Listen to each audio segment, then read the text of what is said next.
Hi, I'm so excited about the book that I have to share with you today. And my favorite thing about it is what it makes us think about.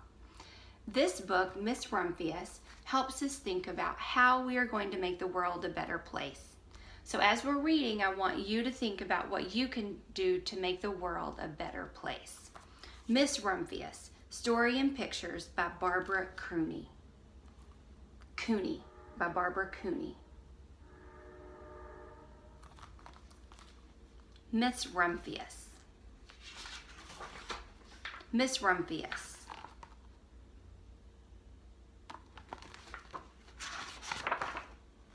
To St. Nicholas, patron saint of children, sailors, and maidens.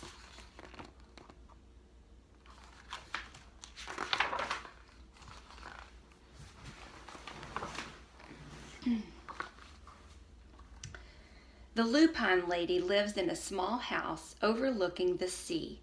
In between the rocks around her house grow purple and blue and rose-colored flowers. The lupine lady is little and old, but she has not always been that way. I know. She is my great aunt, and she told me so. Once upon a time, she was a little girl named Alice, who lived in a city by the sea. From the front stoop, she could see the wharves and the bustling masts of tall ships. Many years ago, her grandfather had come to America on a large sailing ship.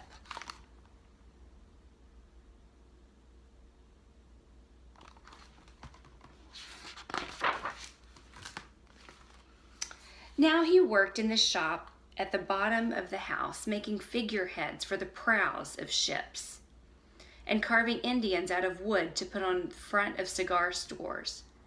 For Alice's grandfather was an artist. He painted pictures too of sailing ships and places across the sea. He was very busy. Alice helped him put in the skies.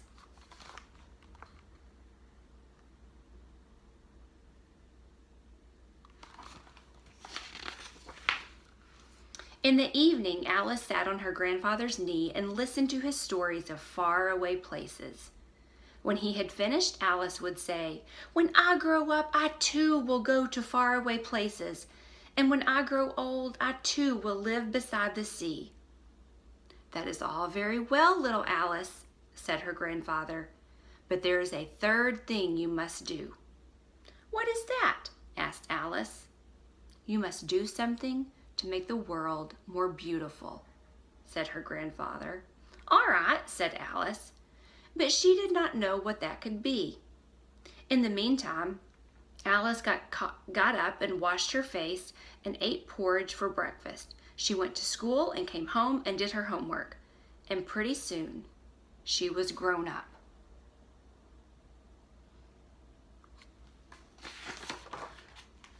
Then my great aunt Alice set out to do the three things she had told her grandfather she was going to do.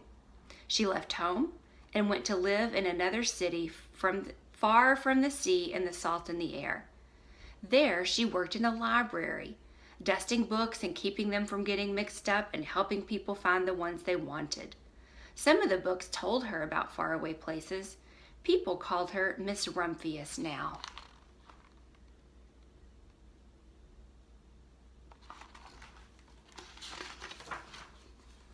Sometimes she went to the conservatory in the middle of the park.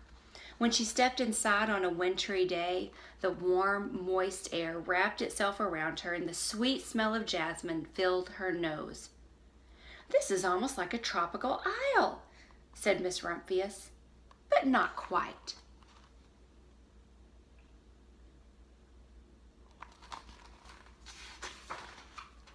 So Miss Rumphius went to a real tropical island where people kept cockatoos and monkeys as pets. She walked on long beaches, picking up beautiful shells.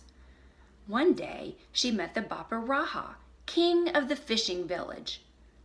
"You must be tired," he said. "Come into my house and rest." So Miss Rumphius went in and met the Bapa Raha's wife. The Bapa Raha himself fetched a green coconut and cut a slice off the top so that Miss Rumphius could drink the coconut water inside. Before she left, The Baba Rahar gave her a beautiful mother-of-pearl shell on which he had painted a bird of paradise and the words, "You will always remain in my heart." "You will always remain in mine too," said Miss Rumphius.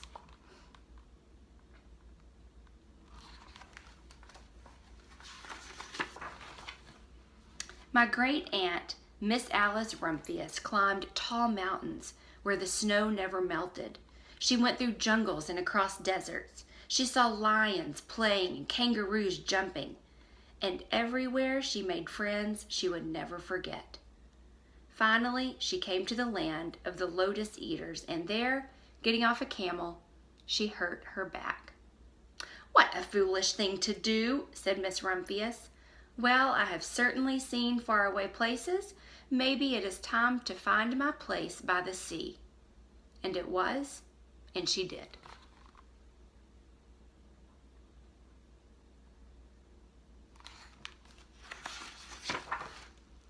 From the porch of her new house, Miss Rumphius watched the sun come up. She watched it cross the heavens and sparkle on the water, and she saw it set in glory in the evening. She started a little garden among the rocks that surrounded her house, and she planted a few flower seeds in the stony ground. Miss Rumphius was almost perfectly happy. "But there is still one more thing I have to do," she said. "I have to do something to make the world more beautiful." "But what? The world is already pretty nice," she thought, looking out over the ocean.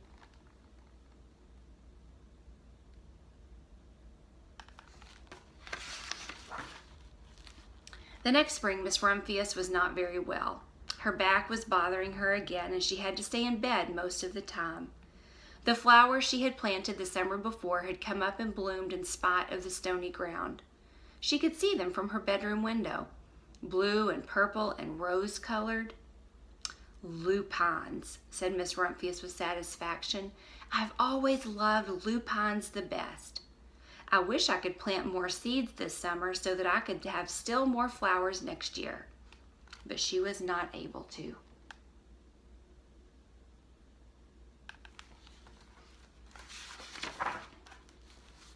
After a hard winter, spring came. Miss Rumphius was feeling much better. Now she could take walks again. One afternoon she started to go up and over the hill where she had not been in a long time. "I don't believe my eyes," she cried when she got to the top. For there on the other side of the hill was a large patch of blue and purple and rose-colored lupines. "It was the wind," she said as she knelt in delight.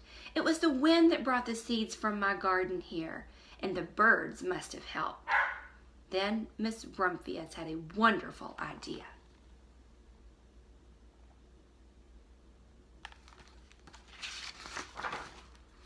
She hurried home and got out her seed catalogs. She sent off to the very best seed house for 5 bushels of lupine seed. After that summer, Miss Rumphius, her pockets full of seeds, wandered over fields and headlands sowing lupines. She scattered seeds along the highways and down the country lanes. She flung handfuls of them around the schoolhouse and the back of the church. She tossed them into hollows and along stone walls. Her back didn't hurt at all anymore. Now some people called her that crazy old lady.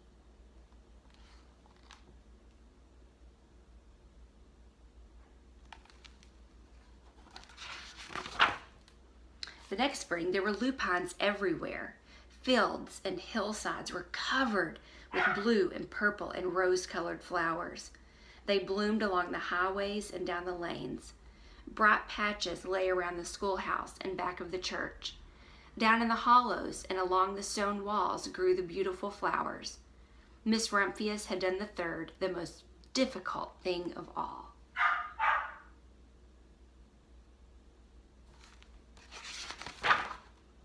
My great-aunt Alice, Miss Rumphius, is very old now. Her hair is very white. Every year there are more and more lupines. Now they call her the Lupine Lady. Sometimes my friends stand with me outside her gate, curious to see the old lady who planted the fields of lupines. When she invites us in, they come slowly. They think she's the oldest woman in the world. Often she tells us stories of faraway places. When I grow up, I tell her, I too will go to faraway places and come home to live by the sea. That is all very well, little Alice, says my aunt. But there is a third thing you must do. What is that? I asked. You must do something to make the world more beautiful. All right, I say.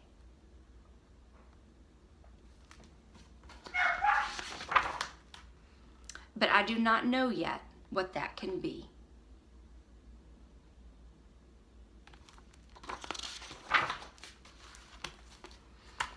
You can start tomorrow making the world a more beautiful place by sharing the things that you have, by using kind words to others, by being respectful to your teachers and to your parents. So I encourage you all to think about what you can do starting right now to make the world a more beautiful place. I love you all, and I'll talk to you soon.